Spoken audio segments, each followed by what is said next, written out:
Assalamualaikum warahmatullahi wabarakatuh. Saya Marcelle Angel dari kelas 12 IPA 3 akan mereview sebuah buku yang berjudul Juvenila karya Jane Austen. Buku ini berjumlah 444 halaman. Jadi buku ini menceritakan dua tokoh utama yang bernama Nathan dan Ausi, yang dimana menciptakan sebuah persahabatan namun beda agama. Nathan agama non-Islam dan Ausi beragama Islam. Jadi konflik awal ini karena orang tua si cewek atau Ausi yang gak setuju antara persahabatan dengan Nathan. Yang pertama karena beda agama, dan yang kedua karena lingkupnya Nathan itu terlalu berbahaya. Nathan adalah seorang ketua ekskul basket, ketua OSIS di sekolah Garuda Bangsa, dan sebuah tentunya ketua geng motor yang bernama si Pispan, geng motor yang nomor 1 di sekolah itu atau di daerah situ. Nah, kenapa orang tua Ausi itu nggak restuin mereka sahabatan itu?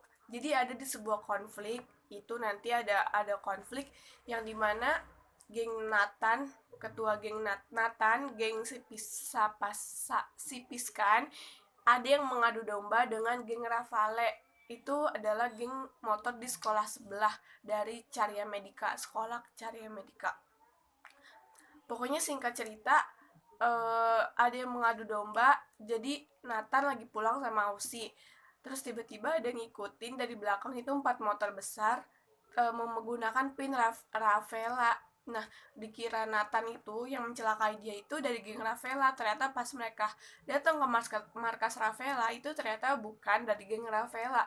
Jadi ada satu geng motor yang mau mengadu domba Rafaela dan gengnya Nathan.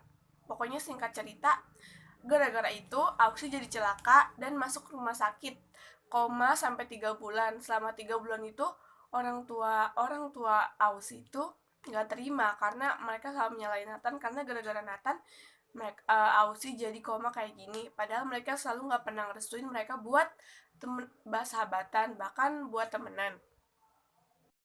Sampai suatu ketika pas koma itu ternyata Ausi sadar, tapi keadaannya masih kritis dan dokter bilang harus membutuhkan donor ginjal. Dengan sigap Nathan bersedia untuk mendonorkan itu, tapi orang tua Ausi gak mau kalau misalkan Ausi nerima ginjal dari orang yang dia benci. Tapi ternyata pas orang tua Ausi atau kenalannya dari mamanya Ausi ini mau donor ginjal, itu nggak bisa, ada permasalahan dalam kesehatan tubuhnya. Jadi mau nggak mau Mama Ausi harus menerima ginjal dari Nathan.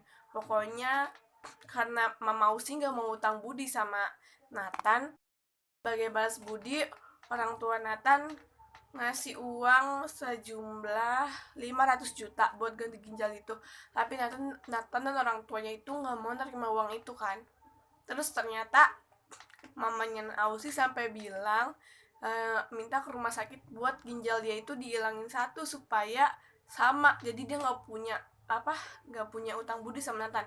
Sebenci itu Mama Ausi sama Nathan. Pokoknya singkat cerita, pas mau di ending cerita itu Ausinya sadar, terus akhirnya ada konflik yang dimana Mama Ausi itu kecelakaan dan Ausi itu hilang pas lagi kemah sekolah.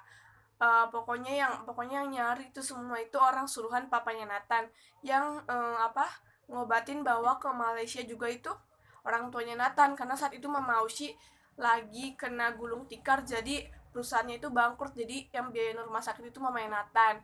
Jadi di ending cerita ini happy ending karena akhirnya mamanya Nathan tuh terharu bahagia karena berkat orang tua atau keluarga Nathan, Ausi ketemu dengan selamat. Terus keluarga mereka, perusahaannya bangkit lagi, dan Mama Ausi juga sembuh dari sakitnya. Akhirnya Mama Ausi percaya kalau misalkan Nathan itu baik, namun lingkungannya aja yang nggak baik.